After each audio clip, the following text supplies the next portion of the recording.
to this. Off it goes. It's close. It's incredible! Absolutely incredible!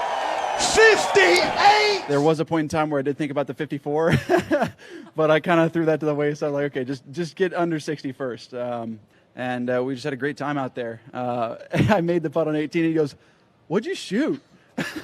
Like 58. He's like, 58 what?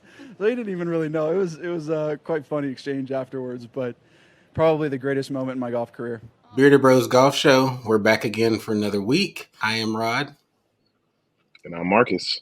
Bryson DeChambeau, guy we kind of love to hate. You know, maybe we're some haters.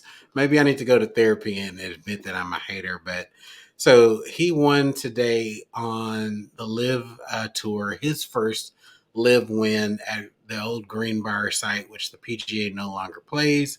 They got washed out from some floods years ago, rebuilt the course. Again, I did not watch it, just seeing, the highlights from, they're getting featured in Burn on ESPN now. And even Golf Channel starts to mention it, the highlights at least.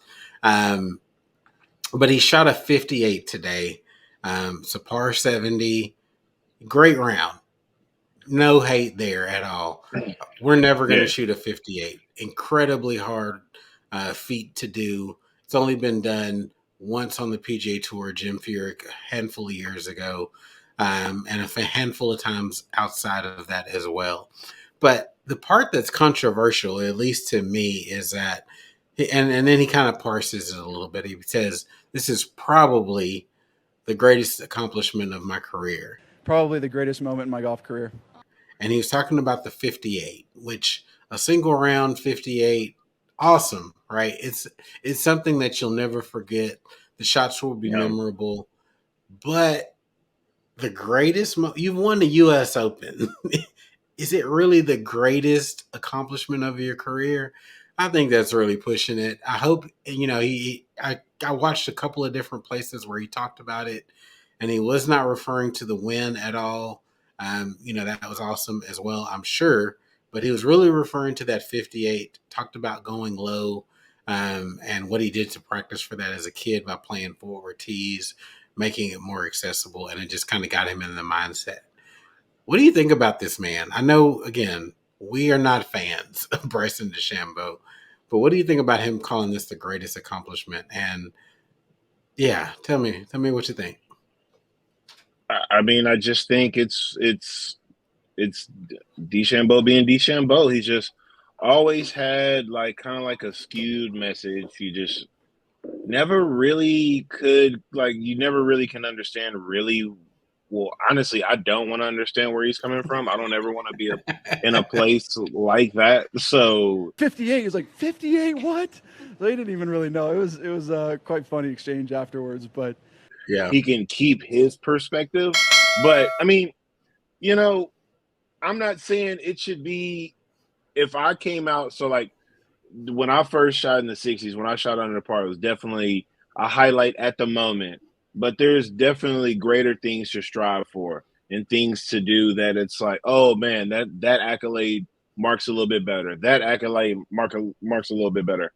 But when you're on a adventure, I don't even know what to call this tour he's on. If it's just, you don't have a lot of history in your league as it is. So it's not like this is historical in that manner. I just don't know why this would be on your rungs besides you. The way he talked it up, it's just, DeChambeau just has a weird way of saying things. I feel like a 58 is a 50. Truly, I feel like a 58 is still a 58, and there's a lot to be said about that. But for you to trump over a U.S. Open win, for you to not even acknowledge the win, really, kind of weird, in my opinion. Just kind of weird. Yeah, it's weird. He's an offbeat dude. I don't know. It's mind-boggling. I don't know. His reality is very different than most people's. Another thing that frustrated me, and maybe I shouldn't even say frustrated, it makes me raise an eyebrow, is John Rahm tweeted about it as well. And I'm going to paraphrase it, but he said, no matter where you're playing or what tour, he just said where you're playing. Assuming like, hey, he knows this is a live tour. It's not equivalent. Yeah. Shooting a 58 is a heck of a round. Kudos to you, Bryson DeChambeau, which it is. It's a heck of a round.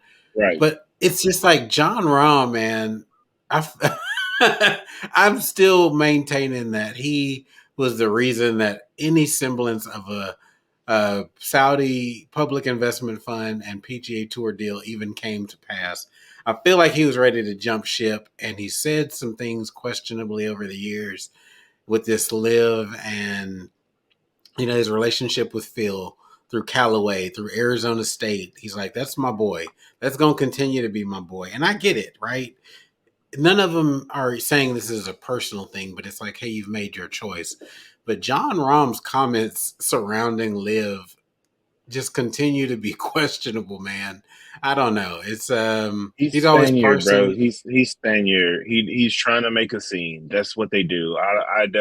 Whatever he's got to say. Again, you are at a point right now, John Rahm, where you can say things, and it's all gonna be fine. But like at the end of the day, John Rahm, you don't speak for everybody. You speak for you, and you can Yeah. keep saying these whatever. But lame. Anyways. I don't have a lot of good things to say I about John know. Rock. I know His I can game is tell you're pretty good. frustrated.